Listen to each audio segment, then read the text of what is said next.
Hallelujah. Praise the lord dear sisters and brothers. हर दिन प्रभु आप लोगों के जीवन मंगलमय हो, इसलिए प्रभु आप लोगों को कभी अकेला नहीं छोड़ते हैं। कहते हैं कि हम सब प्रभु के संतान हैं, तो प्रभु कहते हैं कि हर दिन अगर वचन सुने, बुद्धिमान से इसके रास्ते पे चले तो वचन जीवन बदल देता है। तो आज वचन प्रभु ने भेजा है। नीति वचन के 25 अध्याय के 3 वचन में लिखा है, स्वर्ग की ऊंचाई और पृथ्वी की गहराई और राजाओं का मन, इन तीनों का अंत नहीं मिलता है। प्रभु इस वचन के द्वारा हमें समझाते हैं कि स्वर्ग की ऊंचाई आज तक किसी ने देखा है। स्वर्ग कहाँ है, कितनी दूर में है, कैसा है, वो नहीं देखा है।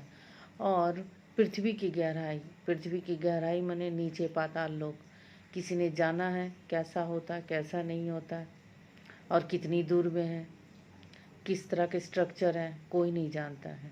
सिर्फ अपने मन में सोच लेते हैं वैसा होगा वैसा होगा। और लिखा है, परंतु राजाओं का मन, इन तीनों का अंत नहीं मिलता। राजाओं का मन, यहाँ पर राजा किसी प्रांत का, किसी देश का, कंट्री का राजा नहीं। यहाँ राजा होता हमारे पूरी पृथ्वी का एक राजा, जो है प्रभु यीशु प्रभु है। हमें जन्म देने वाले, हमें संभालने वाले, हमें पापों से बचाने वाले वह प्रभु हम सबको बनाया उसी ने, और उसी ने हमें पाप से भी बचाया अपने आप को। पाप के लिए तो हर एक आदमी बलि देते ही हैं, किसी का भेड़ का, किसी बकरी का। जब कुछ गलतियां हो जाती, इन सब भेड़ों की, बकरियों की बलि दे के उनसे छुटकारा पाया जाता है। प्रभु ने हमारे लिए, हमारे पापों के लिए अपने आप को बलि किया, और प्रभु होने के कारण वो तीसरे दिन जी उठे, और हमेशा के लिए प्रभु हमें अपना संतान बनाने का अधिकार भी दे के गए हैं। तो प्रभु कहते हैं कि स्वर्ग को किसी ने नहीं देखा, पृथ्वी को किसी ने नहीं देखा, और प्रभु को भी किसी ने नहीं देखा।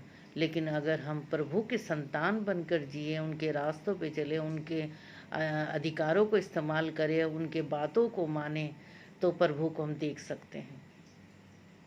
तो प्रभु का वचन को आपको लागू करना अपने जीवन में, क्योंकि यह वचन आपको आपके रास्तों पे आगे लेके जाएगा, आपके जीवन को बदल देगा, आपके रहन सहन को भी बदल देगा, आपके बिहेवियर को भी बदल देगा, सब कुछ बदल देता है।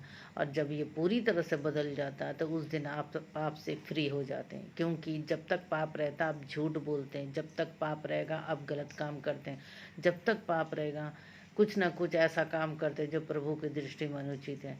इसीलिए हम लोग हर एक वचन के द्वारा आगे बढ़ जाएं, हर एक वचन के द्वारा प्रभु को मनन करिए, और प्रभु का थैंक्स करिए कि प्रभु ने अब तक हमें संभाला और आगे बढ़ाया है, और आगे बढ़ाता भी रहेगा। प्रभु के हाथों में अपने जीवन को सौंपिए। धन्यवाद। जय मसीह की। Have a wonderful day.